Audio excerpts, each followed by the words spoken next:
Professor Ramdev Bhardwaj जी के बारे में हम सब जानते हैं। विषय के क्षेत्र में अ, देश में जाने जाते हैं। 45 वर्षों से ज्यादा आपका शैक्षणिक अनुभव है। अ, विश्व के कई देशों में आपके व्याख्यान होते हैं और भोपाल और मध्य प्रदेश में अक्सर हमें आपको सुनने का, समझने का अवसर मिलता है। ऐसे प्रोफेसर रामदेव भारद्वाज जी आज के कार्यक्रम के अध्यक्ष जी को मैं आमंत्रित करूं। अच्छी उद्बोधन के लिए कार्यक्रम के अध्यक्ष माननीय कुलपति प्रोफेसर रामदेव भारद्वाज जी को आमंत्रित करता हूं। आदरणीय सर। बहुत बहुत धन्यवाद योगेन जी। अटल बिहारी वाजपेयी हिंदी विश्वविद्यालय के द्वारा जो यह वेबिनार का आयोजन किया गया है, गांधी के 151वें वर्षगांठ पर, उसमें पधारे हुए अंतर्राष्ट्रीय हिंदी विश्वविद्यालय वर्धा के कुलगुरु रजनीश जी, रविन्द्रनाथ टैगोर विश्वविद्यालय के कुलाधिपति संतोष चौबे जी, मुझे यहाँ नारायण व्यास जी भी दिख रहे हैं जो पुरातत्व विशेषज्ञ हैं, और योगेंद्र प्यासी जी जिन्होंने इस दायित्व को बड़ी सफलतापूर्वक निर्वहन किया है और विश्वविद्यालय के अन्य वेबिनार में वो अपनी भूमिका निभाते रहते हैं। अभी हम बहुत विस्तार पूर्वक रजनीश जी को और संतोष जी को सुन रहे थे। यह बात बहुत स्पष्ट है कि भाषा जीवन की प्राणवायु होती है। संस्कृति और सभ्यताओं की अभिव्यक्ति एक पीढ़ी से दूसरी पीढ़ी तक भाषा के माध्यम से होता है। भाषा मर गई तो संस्कृति जिंदा नहीं रहती। और यह बात भी सही है संतोष जी कि हमारा जो मौलिक चिंतन होता है, भारतीय वाङ्मय का संपूर्ण दर्शन, जीवन दर्शन, मनुष्य का स्वभाव, मनुष्य का मनोविज्ञान, भारतीय जीवन पद्धति और परंपराएं किसी आंग्ल भाषा में हमको नहीं मिलेंगे, अपितु यह हमारी अपनी मौलिक देन है। गांधी ने इनके साथ अपने को जिया। गांधी प्रकृति और पर्यावरण के साथ रहने के लिए हमको प्रेरित करते रहे। आंतरिक दृष्टि से मानवीय मूल्यों के साथ, मनुष्यता के साथ हम जिंदा रहें, और बाह्य दृष्टि से जो पर्यावरण है, वनस्पतियां हैं, जीव जंतु हैं, उनके प्रति हम सद्भाव पूर्वक अपना जीवन व्यतीत करें। इस दृष्टि से भारतीय वाङ्मय के जितने भी विचार स्रोत हैं, जितने भी सिद्धांत हैं, जीवन की जितनी भी व्याख्याएं हैं, वे सब जो नैतिक मूल्य हैं वो निश्चित तौर पर गांधी अपने दर्शन में, अपने जीवन में जीते हैं। मुझे लगता है कि गांधी एक वाइब्रेंट ह्यूमैनिटेरियन स्पिरिट थे, जिनमें जोश, चमकीलापन, स्पंदन और उनकी आत्मा आज भी हम सब में प्रवाहित है। आओ ऐसे गांधी को समझें जो इतना सीधा सच्चा था, इतना सहज था, इतना विनम्र था कि उसने कहीं से कुछ उधार नहीं लिया। गांधी ने जो मूल्य हमारे सामने स्थापित किए हैं, वे मूल्य सिर्फ नाम की नहीं, वो जीवन की एक श्रृंखला है।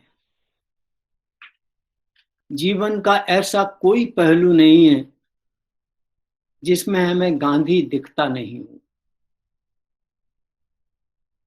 गांधी ने परंपराओं को जिया परंपराओं से अपने आप को आत्मसात किया। भारतीय वाङ्मय और ज्ञान परंपरा की सजीव अभिव्यक्ति थे गांधी, और उन परंपराओं के आधार पर नए नए आयाम, नई नई बुनियादें, नए नए सिद्धांत और मूल्यों को गांधी ने गढ़ा। गांधी जीवन के प्रत्येक पहलू को स्पर्श करते हैं। एक सामान्य बात है उनके दर्शन में, और वह है उनका सार्वजनिक सरोकार। वो यह मान के चलते थे कि परंपराएं रखने की वस्तुएं नहीं है, तिजोरी में बंद करके अथवा अलमारी में रखने की वस्तु नहीं है। परंपराएं अक्षुण्ण रहती हैं अनुकरण से। जीव और जीवन और परंपराओं से जुड़ी हुई जो विशद मान्यताएं थी, गांधी ने उनके साथ उनको सामाजिक समन्वय और सरोकारों के साथ अभिव्यक्त किया। विरासत व्यक्ति को सांस्कृतिक और सकारात्मक ऊर्जाएं देती हैं। आओ हम उस ऊर्जा को ग्रहण करें। निश्चित तौर पर एक व्यक्ति, एक विचार, एक परंपरा, परंपराओं की अक्षुण्णता, उनकी उपादेयता, उनकी निरंतरता, उनकी जीवंतता हमें गांधी दर्शन में देखने को मिलती है। और यह सब करने के लिए हमें कोई पैसे की जरूरत नहीं है। यह सब चीजें करने के लिए हमें कोई तकनीक की जरूरत नहीं है। ना हमें तकनीकी आयातित करनी है, ना हमें पैसा उधार का लेना है, ना हमें पूंजीवाद की तरफ जाना है, ना हमें साम्यवाद के दर्शन की मीमांसा करनी है। बस हमें तो सिर्फ एक काम करना है कि हमारी ये परंपराएं जो हैं उनके प्रति हमारे हृदय में, हमारे मन में एक उद्घोष जागृत करना है। गांधी सिद्धांतवादी तो नहीं थे, वे तो अपना जीवन जीते थे। उन्होंने तो सिर्फ अपना जीवन जिया। उन्होंने जब अपना जीवन जिया तो हमने क्या किया? हम भी तो जरा सोचें, अपने अंतर्मन में झांक करके देखें। एक सीधा साधा छोटे से परिवार में पैदा हुआ व्यक्ति, छरछरा शरीर, तन पर लंगोटी, पारिवारिक सामाजिक दायित्वों का निर्वाह करते हुए विश्व के प्रति समर्पित ऐसा संत हमें कहां देखने को मिलेगा? और यह सब ऊर्जा उसने अंतर्मन से ली, अपने मन से ली, अपने मनोविज्ञान से ली, अपने वाङ्मय से ली। उनका रोम रोम चैतन्य और स्पंदित था। क्या हम भी उस तरह से अपने रोम रोम को चैतन्य और स्पंदित बना सकते हैं? निश्चित तौर पर, क्यों नहीं बना सकते? गांधी ने अपना जीवन जिया। उन्होंने कोई उपदेश नहीं दिया। आपको यह ध्यान रखना चाहिए कि गांधी ने कोई सिद्धांत भी निरूपित नहीं किया, और उन्होंने इस बात के लिए भी बाध्य नहीं किया कि जैसा मैं जीवन जीता हूं तुम भी वैसा ही जीवन जियो। उन्होंने किसी से अनुकरण करने का भी आग्रह नहीं किया, लेकिन उन्होंने अपने पारदर्शी जीवन को सबके सम्मुख रखा। गांधी जैसा उदाहरण, गांधी के जीवन की अंतरंगता और आंतरिकता, सामाजिक सरोकार, उनके जीवन की शुचिता, उनके जीवन की पारदर्शिता, सत्य को और असत्य को सत्य कहने और असत्य कहने में हमें एक नई ऊर्जा देती है। छोटी छोटी बातें गांधी के जीवन में बदलाव लाई हैं।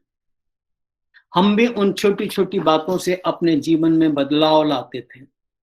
गांधी ने कोई बहुत बड़े बड़े काम नहीं किए। आपको सुनकर के आश्चर्य होगा, उन्होंने कोई ऐसा गांधीवाद भी नहीं गढ़ा, गांधी सिद्धांत भी नहीं दिया। यह तो हमने गांधी सिद्धांत बनाया, हमने गांधी दर्शन बोला, हमने गांधी इज्म बोला। उन्होंने तो इन सब चीजों का विरोध किया। गांधी ने तो सीधा साधा ये कहा था कि सत्य बोलो, असत्य मत बोलो। सत्य और असत्य की पहचान करके अपने जीवन के आचरणों को तोलो। सत्य असत्य आचरण मत करो, हिंसा मत करो, अहिंसक जीवन मत जियो, सहयोग और असहयोग के स्थान पर आप सहयोग और समन्वय के साथ में रहो, किसी दूसरे की निंदा ना करो, किसी दूसरे का उपहास ना करो, किसी के प्रति तिरस्कृतता का भाव मत रखो, किसी से घृणा मत करो। अब ये जो बातें हैं, यह बात को लागू करने के लिए हमें कौन सी टेक्निक की आवश्यकता है, कौन से पैसों की आवश्यकता है, किससे हमें उधार लेना है? नहीं, यह हमारे अंतर मन के विश्लेषण का विषय है जो गांधी ने दिया।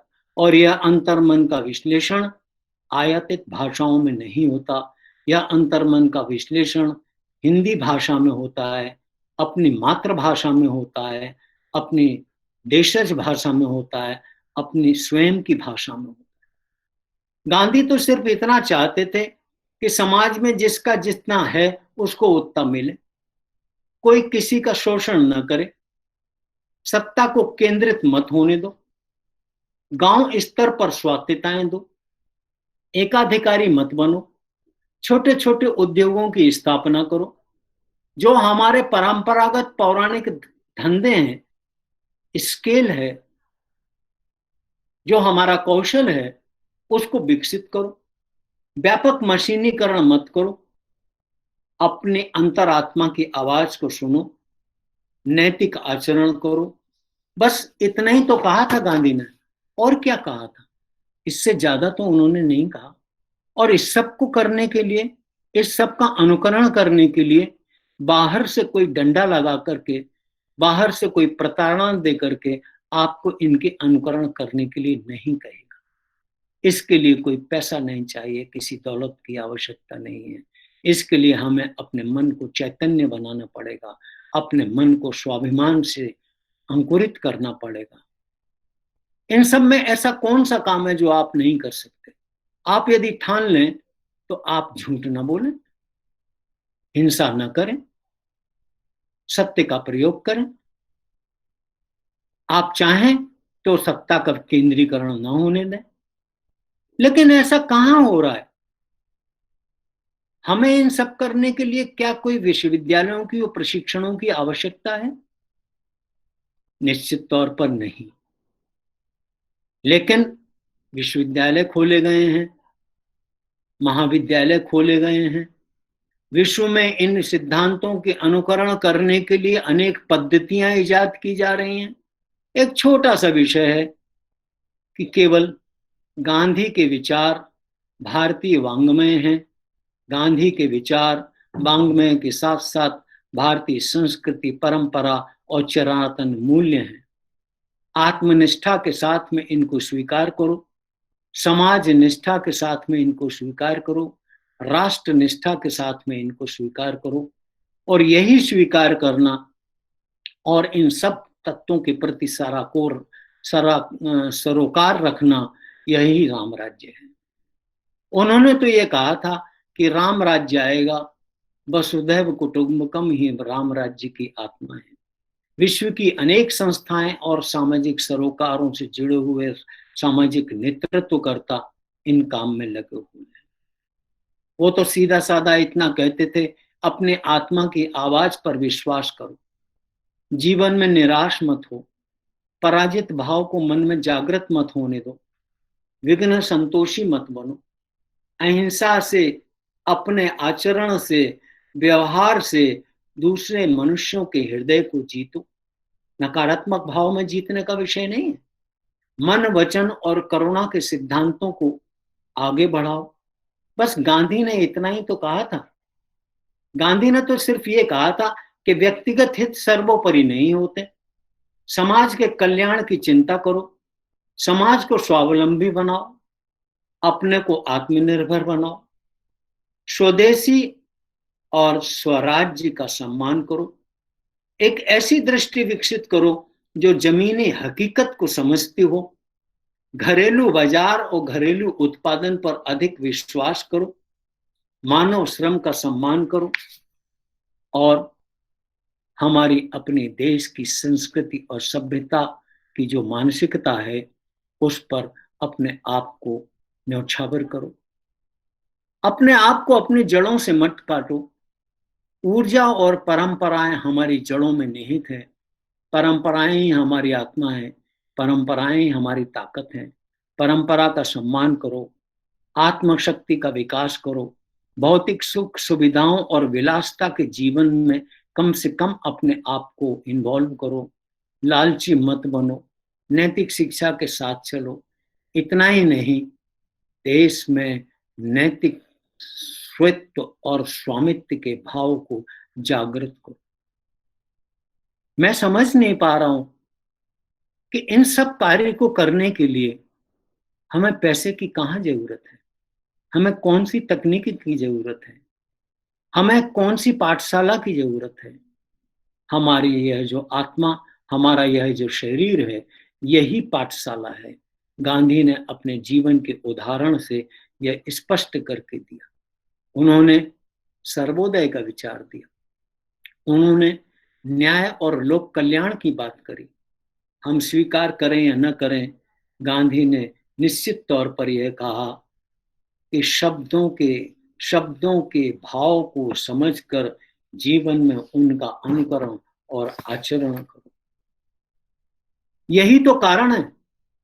सिर्फ इसी कारण से आज विश्व के लगभग 84 देशों में गांधी की प्रतिमाएं हैं। सैकड़ों विश्वविद्यालय में गांधी दर्शन पढ़ाए जाते हैं। चीन और पाकिस्तान में भी गांधी दर्शन पढ़ाए जाते हैं। अकेले अमेरिका जैसे देश में, जो विश्व का सबसे बड़ा पूंजीपति देश है, तकनीक और विज्ञान की दृष्टि से उन्नत देश है, वहां गांधी के लगभग 30 प्रतिमाएं, 30 मूर्तियां लगी हुई हैं। तो फिर जब इतना सब कुछ है, तो फिर हम क्यों दूसरों की ओर देख रहे हैं? हम क्यों दूसरों की ओर उन्मुख हैं? उनके सत्य के प्रयोग, उनकी आत्मकथा और स्वराज्य का विचार, हिंद स्वराज्य का विचार, जैसा कि अभी रजनीश जी ने भी कहा, निश्चित तौर पर हमें एक अनुप्रेरणा देता है। मैं उसकी व्याख्या बहुत अधिक नहीं करूंगा, समय भी हो रहा है। लेकिन इस दृष्टि से मैं एक बात जरूर कहना चाहूंगा कि संपूर्ण विश्व में आज गांधी अध्ययन, अध्यापन और अनुसंधान के नए नए केंद्र खुले हैं। बापू के जीवन के व्यवहार के पक्षों को, जीवन के लक्ष्यों को प्राप्त करने के लिए अनेक प्रयास किए जा रहे हैं। गांधी अपने आप में जीवन की यथार्थ प्रयोगशाला है, संस्कारों की जननी है। हमें कहीं ढूंढने की आवश्यकता नहीं है। यह जितने भी भारतीय वांग्मय में निहित सूत्र हैं, उनमें से हम अपने जीवन में यदि किसी एक सूत्र को भी अपना लेंगे, एक सूत्र को भी यदि स्वीकार कर लेंगे, तो निश्चित तौर पर हम तो बदलेंगे, हमारा समाज बदलेगा, हमारा देश बदलेगा। चलो, अहिंसा को ही स्वीकार कर। हमारा शुभ चिंतन, गांधी का शुभ चिंतन निश्चित तौर पर हमें एक आंतरिक सुख, आत्मिक शांति और संतोष प्रदान करेगा और हमारे जीवन को आगे की ओर बढ़ाएगा, देश को आगे की ओर बढ़ाएगा। गांधी की 151वें वर्षगांठ पर हम उन्हें विनम्र श्रद्धांजलि देते हैं। और यह समग्र चिंतन है, यह समग्र जो विचार है, यह किसी दूसरी भाषा में हम नहीं कर सकते, न समझ सकते, न अनुकरण कर सकते। इसके लिए हमारी अपनी स्वयं की भाषा, देशज भाषा, मातृभाषा, राष्ट्रभाषा, इसके लिए बहुत जरूरी है। मैं एक बात और स्पष्ट रजनीश जी को बताना चाहता हूँ कि अटल बिहारी वाजपेयी हिंदी विश्वविद्यालय का जो लक्ष्य था, उस लक्ष्य की प्राप्ति के लिए हम बहुत तीव्र गति से आगे बढ़ रहे हैं। अभियांत्रिकी की पुस्तकों के लेखन की जो विषय थे, उसमें AICTE के साथ में हमने मिलकर के लगभग 470 पुस्तकें अभियांत्रिकी के विविध क्षेत्रों में लिखी हैं, उनका अनुवाद हुआ है और उन पुस्तकों को हमने पुरस्कृत भी किया है। विश्वविद्यालय ने उसमें सहयोग किया है। AICTE की एक परिकल्पना है, परियोजना है कि जो व्यक्ति अभियांत्रिकी में मौलिक चिंतन लिखे, मौलिक पुस्तक लिखेगा, उसको वो 5 लाख रुपए का पुरस्कार देते हैं।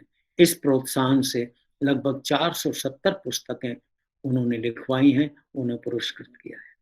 अटल बिहारी वाजपेयी ने अपने स्वयं के प्रयासों से पैरामेडिकल साइंस की जितनी भी पुस्तकें हैं, उसमें लगभग 8 ऐसे विषयों को चयनित किया है। उन 8 विषयों की पुस्तकों की पांडुलिपि तैयार हो गई है। मध्य प्रदेश हिंदी ग्रंथ अकादमी के सहयोग से, राजस्थान और छत्तीसगढ़ हिंदी ग्रंथ अकादमी के सहयोग से उन पुस्तकों का प्रकाशन का कार्य हो रहा है। हम धीरे धीरे आगे बढ़ रहे हैं।